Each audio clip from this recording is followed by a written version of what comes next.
One of the great things about the clip-on lights is the versatility of this clip. So depending upon the fence you have, whether it's a wood fence, a metal fence, you have the option of clipping it horizontally. Literally using that clip, the options are up to you. But it's meant to be this way. For the motion activated, there you go. These are motion activated, solar powered fence lights. You see they have the clip on there. No more installation is needed. The option to adjust this is available, so you can place it anywhere you need to. That just screws on right to the mounts, so now you have yourself your light.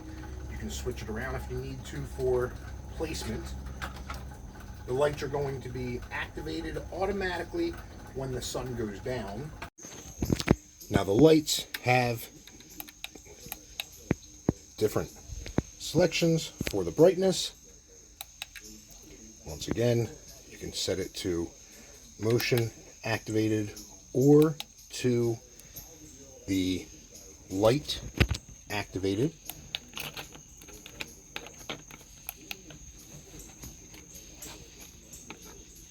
And you can see that's